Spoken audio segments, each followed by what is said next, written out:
Bom aviso, vamos para a palavra, amém? Pode colocar o tema aí, por favor?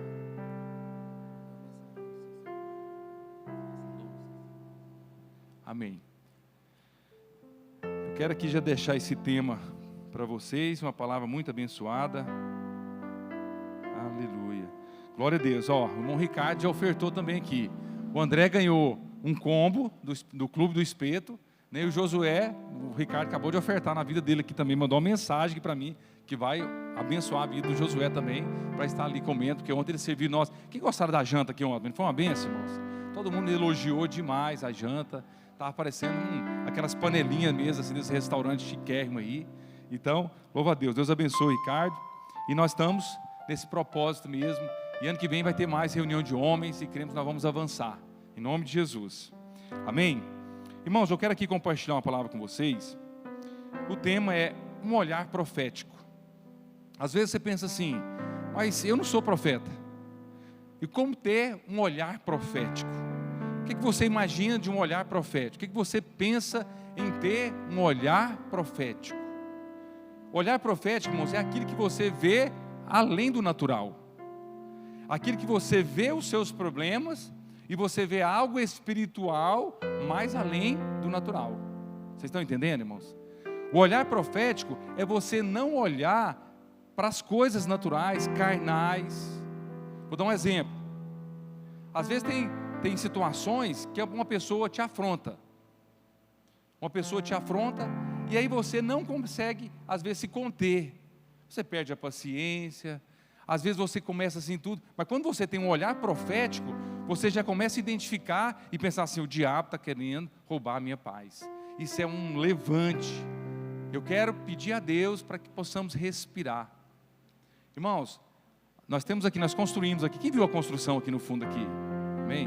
Nós fizemos uma construção, o telhado chegou até no muro, aqui no final, tem um vizinho aqui, que ele simplesmente falou, muito desaforo para mim, falando que eu não posso, que vai entrar com processo, que vai não sei o que e tudo.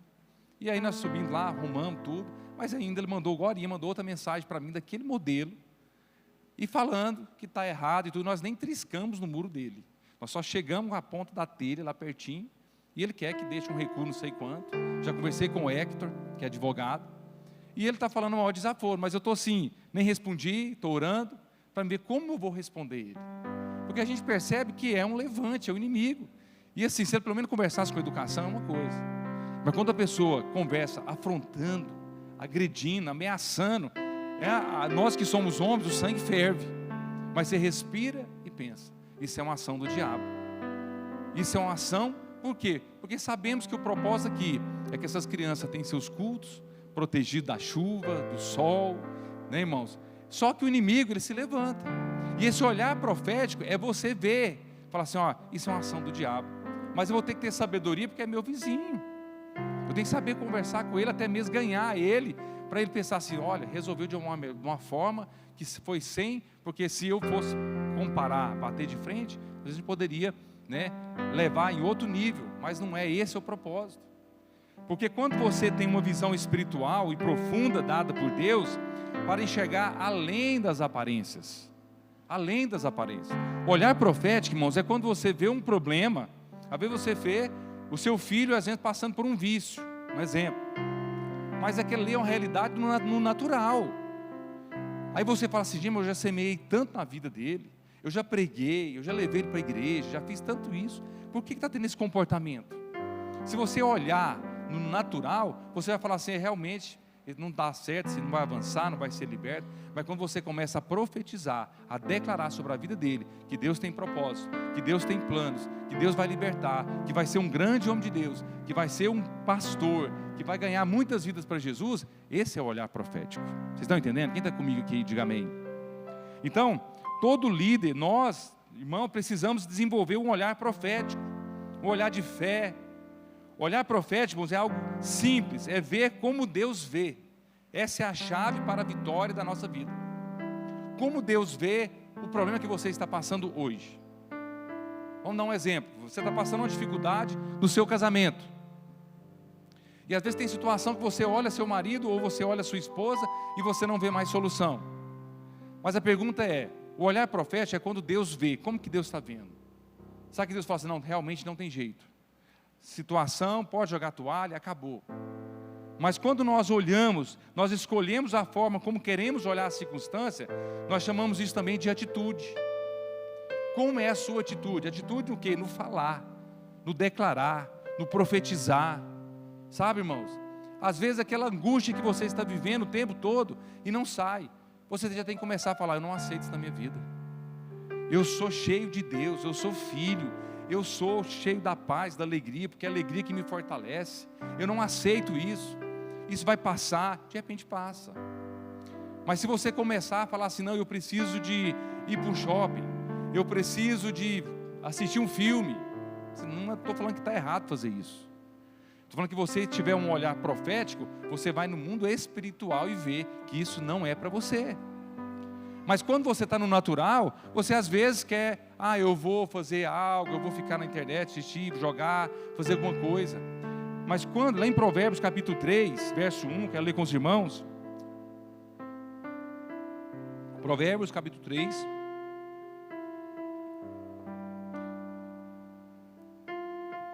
No versículo 1 adiante, diz assim: meu filho, não esqueça da minha instrução, mas guarde no coração os meus mandamentos. Aqui nós precisamos lembrar isso todos os dias, irmãos. Quais são os mandamentos que o Senhor manda nós guardarmos? Que você é amado, que você tem um pai que te ama, nós vamos ler agorinha, e que você é um filho amado, por isso você ama a Deus e as pessoas. Esse é o mandamento que está falando. E quando nós não esquecemos dessa instrução, irmãos, o nosso coração é guardado. O seu coração é guardado, irmãos, quando você crê que Deus te ama tanto, mas tanto, que você fala assim, olha, eu sou protegido de Deus, eu sou blindado. Quando você vê dessa forma, irmãos, você começa a respirar melhor, viver melhor. Olha o verso 2, olha o resultado. Pois eles prolongarão a sua vida. Aqui fala assim, quando você guarda no seu coração os mandamentos, que é o amor de Deus, olha o que acontece, pois eles prolongarão a sua vida por muitos anos, e darão a você o que, irmãos? Prosperidade e paz. Aqui está falando duas coisas, Deus tem prosperidade e tem paz para você. Mas quando que isso acontece? Quando você guarda os mandamentos dele, que é o amor de Jesus, esse amor do Pai, esse amor de filho, esse amor que não negocia, ele te resgatou. Olha o verso 3, diz assim, que o amor e a fidelidade jamais o abandone. Irmãos, se nós andarmos debaixo desse amor, nessa fidelidade, nós somos muito abençoados. Todos os dias está liberado, irmãos, bênção sem medida, porque ele é fiel, a palavra dele não volta vazia, ele é justo. Mas o problema é que nós duvidamos, nós sempre pensamos assim, mas Deus ama outro mais do que eu. Aí fala assim, prenda ao redor do pescoço, escreva na tábua do teu coração.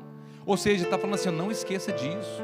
Você precisa pôr no pescoço. Você já parou para pensar, irmãos? Você escrever assim no pescoço, que o amor e a fidelidade jamais vai te abandonar. Se você colocar isso no seu pescoço, você vai lembrar isso todo dia. Você vai acordar, vai ver. Você vai andar, você vai trabalhar. O que você vai lembrar? Eu sou o filho amado. Esse amor, essa fidelidade jamais nos abandona. Por isso nós temos que andar debaixo desse amor de Deus. Esse amor que não olha as nossas fraquezas, as nossas fragilidades, não olha o nosso passado.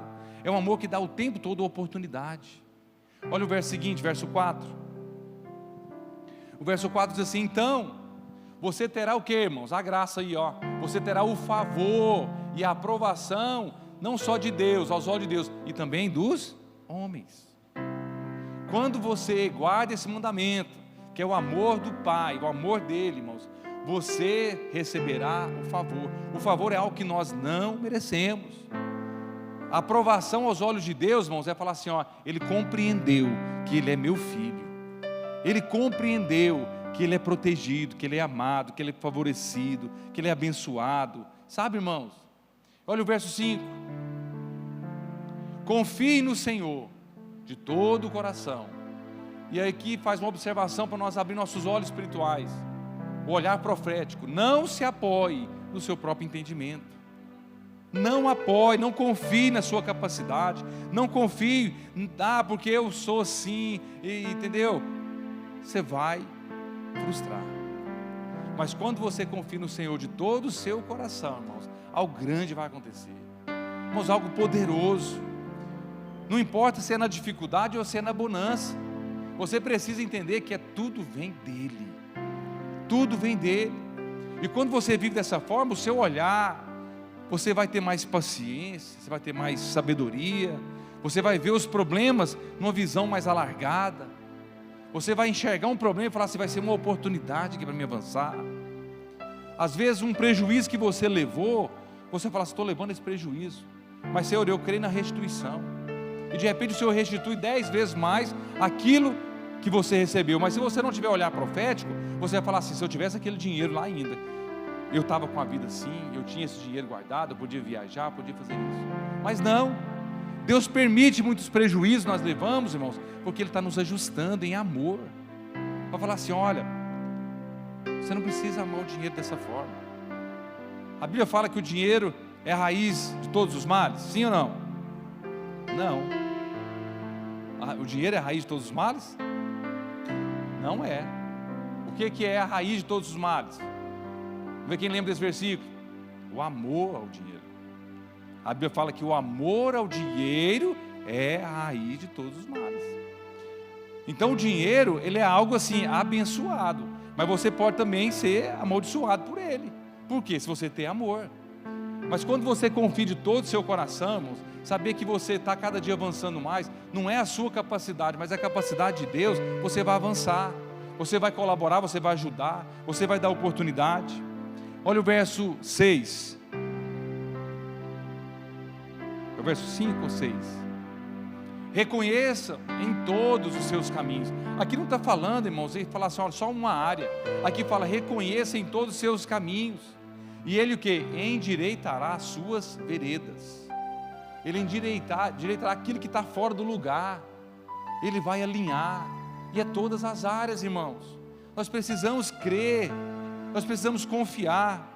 Por isso que se a sua atitude é positiva ao olhar as circunstâncias, você terá condições de ministrar fé, para vê-lo sendo transformado. O olhar profético, irmãos, porém, é muito mais do que uma atitude positiva, é uma atitude de fé.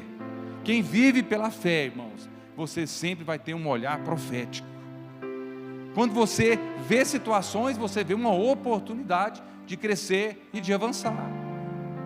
Irmãos, quando um casal vem aconselhar conosco e está passando uma crise terrível, eu já olho aquele casamento como que um trampolim, porque agora ele vai pular, ele vai avançar, ele vai sair desse nível e vai estar aqui. É o que eu vejo. Esse é um olhar profético. E às vezes eu não preciso nem de ouvir os dois lados. Eu não preciso de ouvir um lado, quem está certo e quem está errado. De repente o Espírito Santo traz ali, convence, constrange, pede perdão para o outro e as coisas começam a fluir.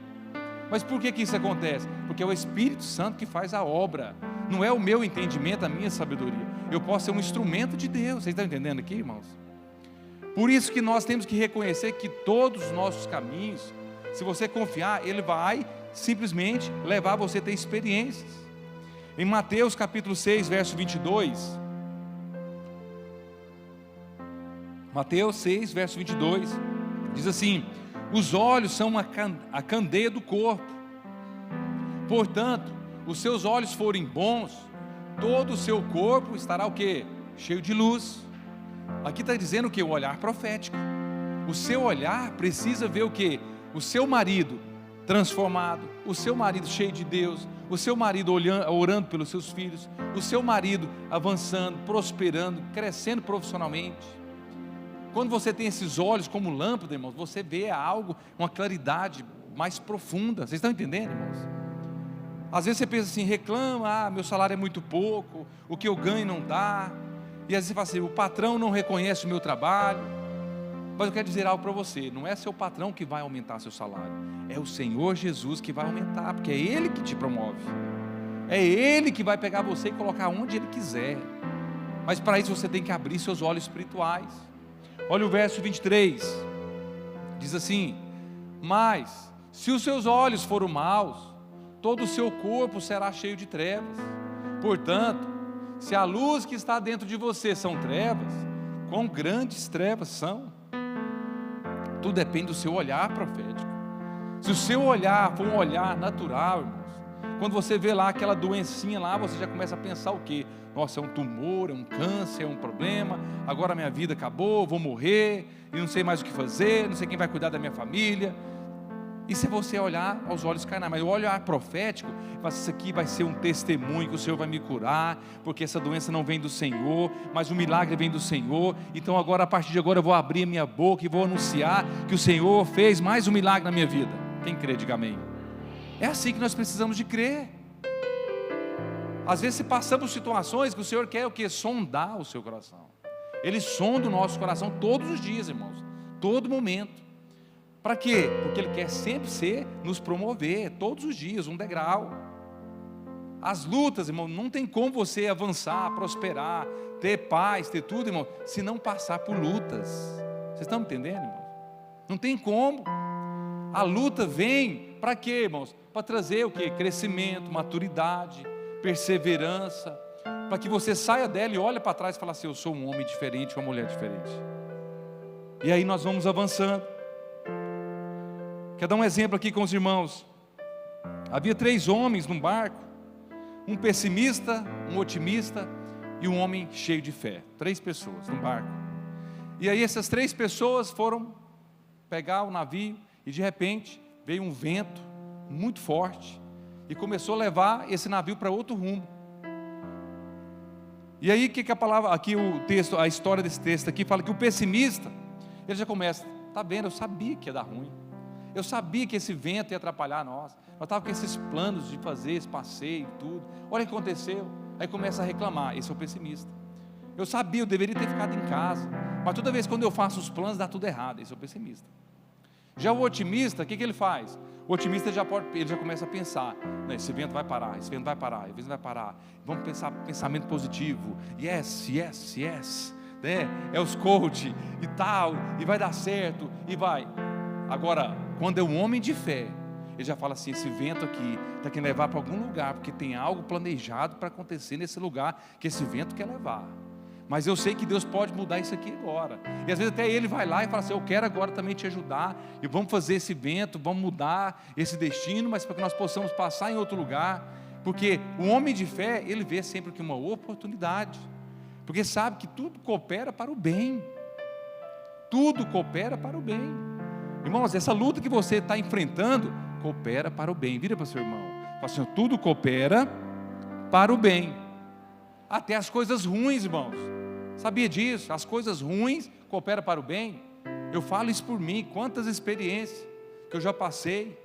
Aí eu penso assim, às vezes eu converso com o meu supervisor e eu falo assim: olha, me ajuda nessa área e tal. É momentâneo, é passageiro, pode ficar tranquilo, já está resolvido. Então nós temos que entender, irmão, ser um homem de fé, não ser otimista, nem pessimista, nem negativo. Você tem que ser coração cheio de fé. Quanto mais você crer, abrir sua boca, mais o Senhor vai fazer. Então, ser pessimista é algo muito ruim, mas ser otimista apenas também não resolve. Precisamos ser homens e mulheres de fé. Crer é muito mais do que repetir para si mesmo que uma hora dessa o vento muda. O otimista qualquer um pode ser, mas homens de fé são somente aqueles que recebem o Espírito Santo dentro de si. Esse homem de fé, essa mulher de fé, que tem o Espírito Santo, que você não duvida disso, o seu olhar vai ser sempre o olhar de águia. Você sempre vai ver oportunidade, você vai ver crescimento. Em João capítulo 14, verso 15, eu quero aqui compartilhar os mandamentos que nós lemos lá no começo. Olha o que diz: se vocês me amam, obedecerão o quê? Os meus mandamentos. Quais são os mandamentos? Verso 16: e eu pedirei ao Pai, e Ele dará a vocês... Não é isso não, é João.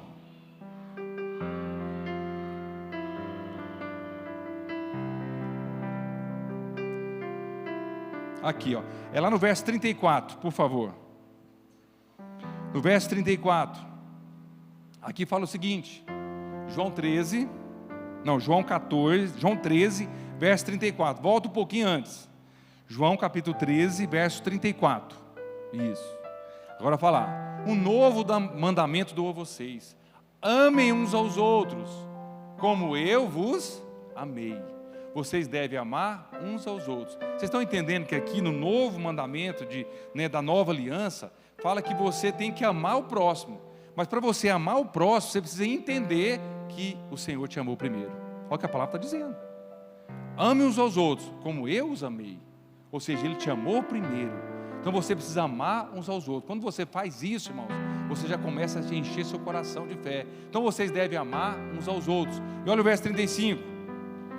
Com isso, deste modo, todos saberão que são meus discípulos. Mas mais uma observação: se vocês amarem uns aos outros.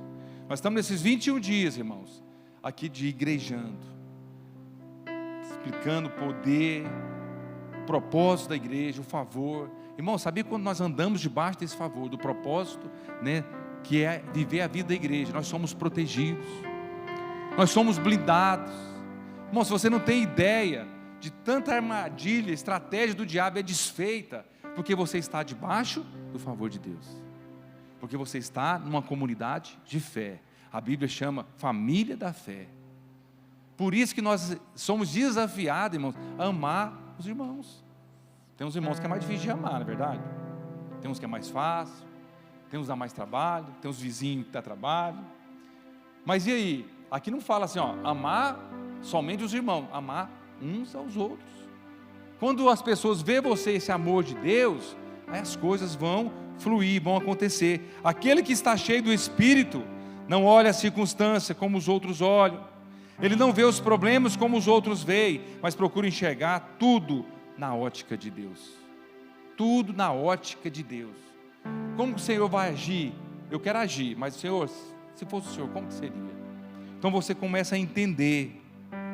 Por isso que, agora vai lá em João 14, verso 15, 16, 17.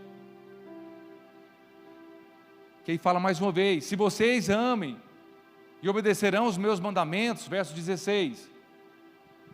Diz assim no verso 16: e eu pedirei ao Pai, e Ele dará a vocês outro conselheiro, que esteja com vocês para quê, irmãos? Para alguns dias? É para sempre. Quando você tem esse conselheiro dentro de você, qual é o significado de conselheiro, irmãos? É para você falar assim, não precisa fazer nada de errado, eu vou te aconselhar a todo momento. Essa é a visão profética, que você vai enxergar tudo direcionado pelo Espírito Santo. Irmãos, quantas vezes as pessoas querem que eu tome uma decisão de imediato? Eu falo, eu não vou tomar a decisão agora, eu preciso de orar, eu preciso receber a direção do Espírito Santo. Mas esse investimento que você vai fazer é a oportunidade única, mas eu não vou fazer. Se é meu, o Senhor preparou para mim, ninguém vai tomar. Por isso que eu creio dessa forma. Olha o verso 17. O Espírito da verdade que mora dentro de você, o mundo não pode recebê-lo, por quê? Porque não vê, não conhece. Agora vocês, porém, o conhecem, mas ele vive com vocês e estará em vocês. Existem duas coisas: ele mora dentro de você, que a Bíblia fala, ele vive com você e estará em você. Olha que lindo isso, irmãos. O Espírito Santo está dentro de você. Quando você vem aqui, nós reunimos como igreja, ele está sobre nós. Vocês estão entendendo, irmãos? Por isso que tem um mover, por isso que 2 ou 3 reunidos, nós avançamos, nós rompemos. Então eu quero falar para vocês um olhar profético de Paulo. O apóstolo Paulo, irmãos, o propósito dele era ajudar as igrejas que estavam cheio de problemas. Vocês não têm noção. Aqui eu vou resumir a igreja de Corinto para vocês aqui. A igreja de Corinto, irmãos, era uma igreja que ele chega declarando que eles eram santos. Mas quando você lê todos os capítulos, vai avançando, você vê que era uma igreja extremamente bagunçada, que tinha todo tipo de sexualidade. Você tem uma ideia que embriagava, era dia da ceia, o povo saía bêbado de lá. Só para vocês terem uma ideia. Mas olha que interessante, que quando o apóstolo Paulo, em 1 Coríntios capítulo 1, verso 1, ele chega abençoando, declarando que aqueles irmãos eram tudo santo.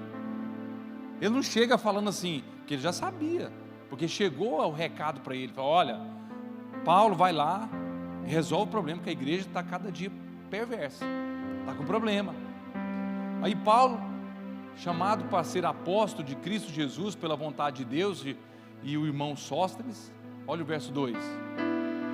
Ele diz assim, no verso 2: a igreja de Deus que está em Corinto, aos que têm sido santificados em Cristo, está chamando eles de santo, em Cristo Jesus, e chamado para ser santos, com todos os que de toda parte invocam o nome do Senhor Jesus Cristo, Senhor deles e nosso. Olha o verso 3: a vocês graça e paz da parte de Deus nosso Pai, do nosso Senhor Jesus Cristo. Ele chega na igreja cumprimentando, declarando que aquele povo era santo, santificado por Cristo. Mas agora, quando você vai avançar, ele menciona muitas coisas boas no início, mas Paulo diz que em tudo for enriquecido, era particularmente cheio da palavra. Mas o problema, irmãos, é que essa descrição de Paulo não bate muito com a descrição do que temos da igreja nos capítulos seguintes. Vamos lá para o verso 3.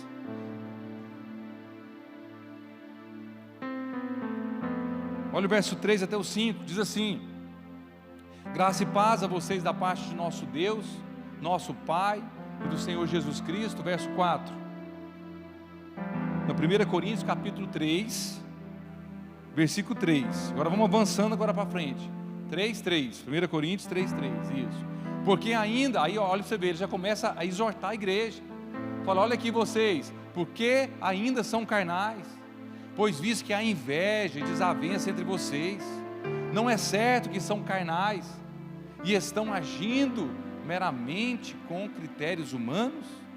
O povo estava vivendo do jeito que estava achando. Olha o verso 4, quando alguém diz, eu sou de Paulo, outro diz, eu sou de Apolo, não é porque estão agindo meramente com critérios humanos? Ele estava perguntando àquele povo, vocês estão tudo divididos, vocês não são unidos, vocês não estão vivendo comunhão. Olha o verso 5, afinal de contas, quem é Apolo, quem é Paulo? Apenas servos do meio dos quais vocês vieram a crer, conforme o ministério que o Senhor deu a cada um. Mas ele estava idolatrando o homem. Ele já estava lá, sabe, irmãos, quantas igrejas tem assim, que a pessoa acha assim, não, eu idolatrando aquele líder ali, o principal líder, tá, é o que estava acontecendo lá. E quando você desce um pouquinho aqui, Paulo também escreve que as refeições da comunhão deles, os ricos eram separados dos pobres. Vamos ler 1 Coríntios 11, agora para o capítulo 11, vamos avançar. Você consegue imaginar isso, irmãos? Além de ser divididos, os pobres com os ricos, tinha imoralidade. Verso 17, 1 Coríntios 11, verso 17. Entretanto, ao dar a vocês, vamos lá, 1 Coríntios 11, verso 17. Entretanto, ao dar a vocês as instruções seguintes, não os elogio, porque vocês não se reúnem para melhor, mas para pior. Verso 18, em primeiro lugar, ouço que quando vocês se reúnem como igreja, há divisões entre vocês, e até certo ponto, creio nisso. E aqui você vai só aprofundando, irmãos. Além de tudo isso, eles ficaram fascinados pelos dons espirituais. Eles começaram a gritar, rolar, espernear. Os visitantes chegavam na igreja de Corinto e já pensavam, esse povo tudo é doido. Eu sei que tem muitas vezes, você vai em umas igrejas e você pensa assim, não, o povo ali não é muito certo não, é o estilo deles. Mas o apóstolo Paulo falou assim, não é esse o padrão. Então os irmãos de Corinto tinham também o costume, irmãos, de comer a mesa de ídolos. Eles não estavam nem aí. Imagina o seguinte, irmãos, vamos imaginar que você está aqui hoje, nós vamos ter um jantar. Aí cada um tem que trazer um prato. Aí de repente, você passa por uma encruzilhada e acha uma galinha preta morta, com a farinha, com a farofa, e traz para a igreja. Você vai comer? Eles tinham esse hábito lá, eles não estavam nem aí. E aí o que acontece, irmãos? Você vê que Paulo começou a exortar, mas só que o Paulo falou assim, tem uma saída, essa igreja vai avançar. Tem esses irmãos que estão dando esses problemas, mas Paulo teve uma atitude completamente diferente. Por que Paulo fez isso? Porque ele tinha uma visão profética a respeito da igreja de Corinto. Ele se recusava a tratar com eles baseado apenas na visão natural. Ele se recusava a ver qualquer homem como o homem vê. Porque às vezes, irmãos, como seria a sua reação? Se chegasse numa igreja desse jeito, você ia congregar nela? Ou você às vezes era um líder e fala assim, sabe uma coisa, eu vou ajudar, eu vou, um propósito que Deus mandou para cá, que eu fui convidado, que eu fui, né, me contaram que a igreja é dessa forma, e eu como um apóstolo, como eu tenho essa missão, como eu tenho esse ministério, esse dom, então eu vou ter que ajudar. E ele já viu uma visão mais ampla. Por quê, irmãos? Porque Paulo pode ter uma visão de fé. Paulo não era louco, não era ingênuo. E quais são os recursos? Foi a graça de Deus. 1 Coríntios 1, verso 4. Olha lá, volta lá no capítulo inicial. 1 Coríntios, capítulo 1, verso 4. Olha o que ele diz: sempre dou graças ao meu Deus por vocês, por causa da graça que dele receberam em Cristo Jesus. Aqui você estava condenado ao inferno, essas perversidades. Tinha pessoas lá que estavam transando até com a madrasta. Você pega quando você vai ler o texto. Olha que coisa louca estava acontecendo entre as pessoas.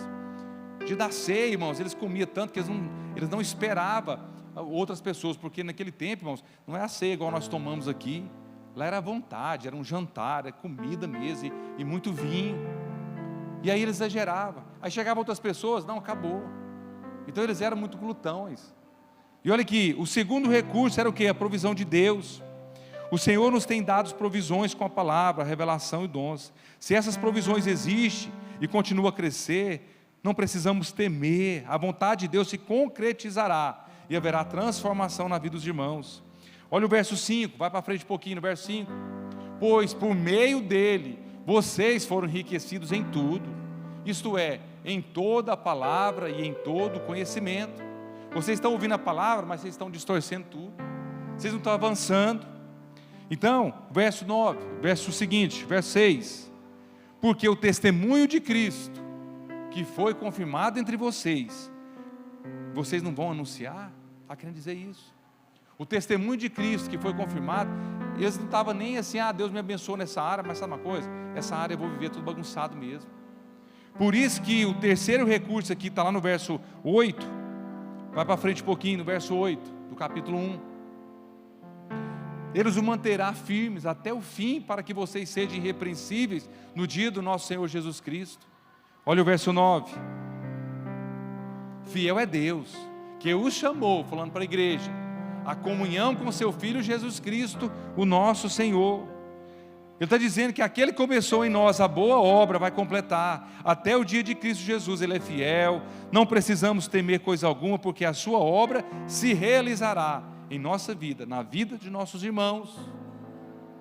Aí nós temos que entender, irmãos, que às vezes tem situações, comportamento de algum irmão ou de alguma irmã, que você não concorda. Você tem que ter uma visão profética e falar assim: como eu vou ajudar esse irmão? Eu não posso julgar, eu não posso humilhar, eu não posso tentar. Irmãos, quantas pessoas falam, sabe uma coisa? Eu vou ignorar essa pessoa até sair da igreja. Esse não é o propósito. Aqui fala para ter testemunho. Eu não vou desistir de uma pessoa enquanto ela não for transformada. Por quê? Porque o amor queima no meu coração. Enquanto o amor queima no meu coração, eu vou levar esse amor. Quando o perdão de todos os meus pecados que foram perdoados queima no meu coração, eu vou avisar todo mundo, falar: olha, confesse o Senhor Jesus hoje, que todos os seus pecados vão ser perdoados, do passado, do presente e do futuro. Por quê? Porque eu sinto esse perdão, eu vivo esse perdão. Se eu estou com o coração cheio de alegria, eu quero levar essa alegria para os irmãos. Se o meu coração está cheio de paz, eu quero levar a paz para os irmãos. Mas para isso, irmãos, você tem que ver como você vê a igreja. Você tem olhado para as pessoas. A igreja que eu falo não é o prédio, irmãos, é nós, é os irmãos. Como que você tem olhado? Qual é a sua visão? É uma visão profética ou uma visão natural? É uma visão de questionamento? É uma visão que não tem jeito, não tem mudança? Mas quando você entende que a verdade é aquilo que a palavra de Deus diz, vai lá para o 16, 1 Coríntios 3, verso 16. 1 Coríntios 3, verso 16. Olha o que o apóstolo Paulo fala lá para eles. Fala assim: vocês não sabem que são o templo de Deus, santuário do Espírito Santo, que o Espírito Santo habita em vocês? Por que vocês estão tendo esse comportamento deselegante? Olha o verso 17. Se alguém destruir o templo de Deus, Deus o destruirá, pois o templo de Deus, que são vocês, é o quê? Santo. Olha o que o Paulo estava falando para aqueles irmãos que estavam com a vida toda torta. Ele estava chamando eles de santo, moradia do Senhor, templo do Espírito Santo. Ele estava tendo uma visão que é profética. Ele não queria chegar, pegou o microfone e vai falar: olha, quem é aqui que está fazendo isso? Vem para cá, agora você vai chorar, ou você vai ser punido, vou descer você agora está condenado ao inferno, ó, o inferno vai te pegar. Ele não fez nenhuma condenação. Ele simplesmente começou a reafirmar o que a palavra de Deus diz. E o que a palavra de Deus diz? Que nós somos moradas do Espírito Santo, que Ele habita dentro de nós. Então não permita que o inimigo enche a sua mente, irmãos, de uma imagem negativa, tanto sua como dos irmãos. Aquele irmão, não quero nem beirar ele, eu não quero nem conversar com ele, não vou nem cumprimentar ele. Nós não podemos viver dessa forma, irmãos. Atitude de fé, irmãos, é uma atitude que você tem paciência. Interessante que estava vendo uma história de um grande pastor dos Estados Unidos, que ele nasceu numa igreja cristã. A mãe desse jovem cresceu e ele simplesmente entrou numa gangue, no tráfico lá, pesadíssimo. E a mãe desse jovem sempre orou, profetizou e sempre declarava ele como um grande homem de Deus, um grande profeta. Inclusive que mudou o nome dele. Nessa história, ela colocou o nome dele como Moisés, que ele era uma pessoa que ia salvar, que ia ajudar, que ia ganhar muitas vidas para Jesus. E eu lendo essa história, achei interessante. Em nenhum momento ela pensava assim: ele vai morrer. Ele chegava nele e falava assim, chegava nela e falava: mãe, por que você me chama de Moisés? Meu nome não é Moisés. Ele falou assim: mas é uma palavra profética, você é um homem que vai salvar muitas vidas, o Senhor vai te usar, você vai ser um grande líder, você vai ser um pastor. E o tempo todo ministrando sobre a vida daquele jovem, fazendo coisa errada, participando, e ela não tinha como fazer nada. De repente, a polícia faz uma emboscada, pega esse jovem e vai para matar esse jovem pelo que ele estava fazendo de crime. E ele, na memória dele, ele contando essa história, ele falou assim: se esse Deus da minha mãe existe, se ela sempre profetizou na minha vida que eu sou esse Moisés, se o Senhor me der mais essa oportunidade, eu vou viver como Moisés, eu vou salvar muitas vidas, resgatar muitas vidas do Egito e levar para Canaã. Irmãos, esse homem é um grande pastor, um grande líder. Mas por quê? Porque a mãe nunca o quê? Jogou a toalha. A mãe viu o filho de uma forma, falava assim: meu filho no natural pensava, qualquer hora ele pode morrer, qualquer hora vai ter uma ligação. Mas não, ela declarava sobre ele: um grande homem, profeta, pastor, missionário, vai ser um Moisés. Irmãos, por que Deus mudou o nome de Jacó para Israel? Porque tinha promessas. Lá no começo, irmãos, lá na época dos mandamentos, lá Moisés ainda, Deus falava Deus de Israel. Ele já estava lançando o que é uma visão profética, porque ainda nem tinha chegado em Jacó. Mas ele falava assim: eu sou o Deus de Israel. Então, irmãos, nós temos que ter essa visão profética. Você tem que ver as coisas de um ângulo mais espiritual. Você decide como quer olhar as circunstâncias, as pessoas, mas você vê aquilo que você quer ver. Se você quer ver aquela doença que vai acabar com você, você tem, porque Deus dá liberdade para nós. Se você quer ver que vai ser curado, Ele te dá todo o apoio e respaldo bíblico, para que você entenda o propósito. Se escolher que os olhos naturais não veem, irmão, talvez chame de louco, mas você sabe qual é a verdade? Além de tudo isso, outro exemplo que eu achei interessante: tinha dois doentes muito debilitados no hospital, e eles estavam no mesmo quarto, na mesma enfermaria, e eles não conseguiam nem abrir os olhos, e eles estavam diante de uma janela, e aí um falou para o outro assim, que estava um melhorzinho, falou assim: você podia me contar o que tem depois dessa janela aqui, porque eu não consigo enxergar?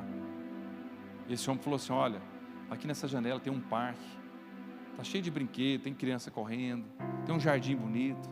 E começou a falar isso para ele, e ele começou a alegrar o coração dele. E aí passou outro dia, ele falou: então conta de novo, o que mais tem hoje? Nossa, o céu está tão bonito, as estrelas, você não tem ideia, o jeito que está o céu. E falando para ele. Passou outro dia, ele contava outros detalhes. E começou. Quando passou menos de poucos dias, esse homem foi curado. Porque a cabeça dele pensou assim: nossa, está fazendo tão bem você contar como estão as pessoas, como está o tempo, como está a paisagem. Quando você anda, irmãos, você contempla até a natureza. Eu acho bonito os irmãos quando vai viajar, quando anda no meio do mato, tira uma foto da paisagem, tira foto de um passarinho, tira foto de um peixe pescando, né, Billy? Você faz isso, irmãos, você não tem ideia, você está simplesmente honrando a Deus ali. Você está vendo Deus ali naqueles detalhes, o sol, sabe, irmãos? E tem pessoas que não tem nem paciência para isso. Mas aí, esse homem foi curado, voltando ao assunto aqui. De repente, quando esse homem foi curado, que ele abriu os olhos, que foi curado, ele falou assim: mas cadê essa praça, esse jardim que tinha aqui? Não tinha nada. Era um paredão branco que tinha lá, que era um hospital, que não via nada. E simplesmente ele falou assim: eu vou falar para ver se ele melhora, porque ele está muito tendo uma crise de ansiedade. Ele só pensa negativo, que dá tudo errado. Então muitas vezes, irmãos, você decide se você quer enxergar uma parede feia, rebocada, ou você quer ver um marmorizado, algo bonito, ou você quer ver estrelas. Então nós precisamos entender, você que escolhe. Só quero ver o que Deus vê e falar o que Deus fala por causa da sua graça que nos foi dada. Lá em Mateus 7, verso 7, olha o que diz: peçam e será dado. Mateus 7, 7. Peça e será dado a vocês. Busque e vocês encontrarão. Batam e a porta será o que, irmãos? Fechada? Aberta a vocês. Olha o verso 8: pois todo o que pede, recebe. Os que buscam, encontra. Aquele que bate a porta será aberta. Se você não bater, irmãos, não vai acontecer nada. Você precisa bater, você precisa pedir. Tem gente que fala: pastor, eu não quero pedir, eu quero só agradecer. Amém, irmãos, não está errado você só agradecer. Mas o que a palavra está dizendo, você tem que pedir. Teve uma mulher, chegou no pastor e falou: pastor, para mim, o tanto que eu estou ganhando, para mim é o suficiente. Eu estou bem, eu não sou egoísta, não tenho vaidade. Mora eu e minha filha só. E a renda que eu tenho dá para me suprir. Eu não sou ganancioso. Começou a falar dessa forma: eu não sou gananciosa. O que eu tenho dá para me sobreviver, eu e minha filha. Aí esse pastor, com muita sabedoria, falou assim para essa mulher: você sabia que lá no Paquistão, naqueles países, tem gente passando fome, passando dificuldade, e você não está nem aí para essas pessoas? Ela: como assim? Eu falei: não, porque você está preocupado somente com você e com a sua filha. Você não está pedindo a Deus para te prosperar, ao ponto de você falar assim: agora eu quero ofertar na missão, eu quero ofertar na vida da igreja, que a igreja vai encaminhar missionários, vai honrar, vai bancar, vai investir. Então tem pessoas que acham que está sendo uma vida de humildade. Irmãos, quanto mais você pedir ser próspero, mais Deus vai te abençoar para você abençoar outros. Como eu falei, você recebe o amor de Deus para você levar o amor dele. Você recebe a alegria dele para levar a alegria. Se você recebe financeiramente condições, é para que você possa também abençoar. É o que a palavra que a pastora Fernanda diz. A semente, irmãos, é algo que você olha para ela, você tem que ver uma colheita. Essa colheita é vidas, irmãos. Você não tem ideia o que representa a sua oferta, seu dízimo. Quantas pessoas nós alcançamos? Eu fui alcançado, irmãos, através de pessoas que semearam. Quando me convidaram, olha, em 1998, lá no centro de Goiânia, a igreja está lá até hoje. Mas teve irmãos dizimistas e ofertantes que construíram aquela igreja, que se não tivesse, eu não tinha sido alcançado. Tinha um lugar para me reunir, que eu fiquei lá por mais de 10 anos. Vocês estão entendendo, irmãos? Por isso nós temos que ter essa revelação, uma visão profética. Tudo que Deus faz na sua vida, você tem que ver no lado espiritual, como Deus vê. Se Deus te abençoa em qualquer área, é para que você possa abençoar outras pessoas. 1 Coríntios capítulo 1, verso 5, olha o que o apóstolo Paulo fala para aqueles povo de Corinto. Diz assim, 1 Coríntios 1, verso 5: pois por meio dele vocês vão ser o quê? Enriquecidos em tudo, isto é, em toda palavra e todo conhecimento. Aqui tinha promessa para aquele povo, mas aquele povo estava um pouco até duvidando. Mas, se você pegar toda a história, irmãos, você vê no final, que foi uma igreja restaurada, uma igreja transformada. Por isso que nós vivemos essa comunhão, esse amor de Deus, irmãos. O maior desafio nosso, para nós avançarmos, irmão, é quando nós passamos por situações com o irmão, com a irmã, que aí nós vamos falar assim, ó, eu vou ter perdão, vou liberar perdão, eu vou ter paciência.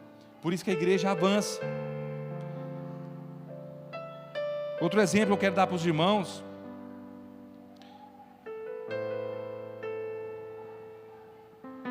Gideão, lá em Juízes capítulo 6, verso 11. Juízes capítulo 6, verso 11. Olha como Deus pega a pessoa mais medrosa que podia ter e se coloca como um guerreiro. Então o anjo do Senhor veio ao Senhor debaixo do carvalho de Ofra, que pertencia ao Biezitra. Joás, Gideão, filho de Joás, estava malhando o que, irmãos? O trigo em um tanque de prensar uvas, para escondê-los do que? Do medianita. Estava com medo daquele povo, estava destruindo, devastando, matando, fazendo tudo. Olha o verso 12. Então o anjo do Senhor apareceu a Gideão e lhe disse: o Senhor está com você, poderoso guerreiro. Imagina, irmão, está lá tremendo de medo, passando, escondendo lá nas malhadas. De repente chega um anjo do Senhor e fala assim: ó, Gideão, vem cá, o Senhor está com você, você é um poderoso guerreiro. Olha o verso 13. Gideão respondeu: ah, Senhor, o Senhor está conosco. Por que aconteceu tudo isso? Onde estão todas as maravilhas que os nossos pais nos contavam, quando diziam: não foi o Senhor que nos tirou do Egito? Agora, porém, o Senhor nos abandonou e nos entregou nas mãos dos Midian. Verso 14. O Senhor se voltou para ele e disse: com a força que você tem, olha para você ver, o homem estava com medo, mas o olhar de Deus era profético. E fala assim, olha o verso 14. O Senhor se voltou para ele e disse: com a força que você tem, vá libertar Israel das mãos de Midian. Não sou eu quem está enviando? Olha o verso 15. Ah, Senhor, respondeu Gideão, eu estava querendo reclamar de tudo. Como posso libertar Israel? Meu clã é o menos importante de Manassés, eu sou o menor da minha família. E o último, que o verso 16, aí diz assim: eu estarei com você, respondeu o Senhor, e você derrotará todos os medianitas como se fosse um só homem. Irmãos, olha para você ver como que Deus vê. Ele vê aquela pessoa com medo e fala: isso eu quero usar. Às vezes tem pessoas que chegam e dizem: pastor, eu não consigo. Fala: olha, vamos orar, porque eu estou sentindo que você é capaz, porque você está mostrando o quê? Que você não consegue, mas no Senhor você consegue. Por isso que Gideão olhou para um lado, para o outro e perguntou: quem, eu? Como assim? Será que eu sou esse poderoso guerreiro? Hoje Deus, Ele olha para você e fala: você é uma poderosa guerreira, você é um poderoso guerreiro, não importa a luta que você está passando, eu sou contigo. É o que a palavra de Deus diz. Então Deus trata, irmãos, nós conforme o que Ele já determinou fazer em nós. Se Ele disse que somos santificados e chamados para ser santos, então Ele nos vê como santo.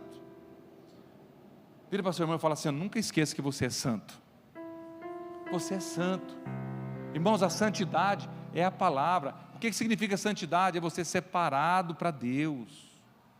Tem pessoas que já interpretam santidade, pessoas que não cometem pecado, pessoas que é pura, que é 100%, que não tem nada de sujeira, nada. Quem é essa pessoa, irmãos? Quem for que levanta a primeira mão aí? Ninguém. Mas o Senhor fala assim: você está separado, você é comigo, então você é santo, você é santificado.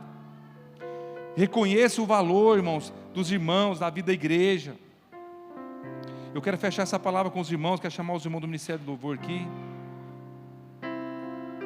O que você tem nas mãos? A pergunta de Eliseu, irmãos, também interessante, eu quero ler com os irmãos aqui.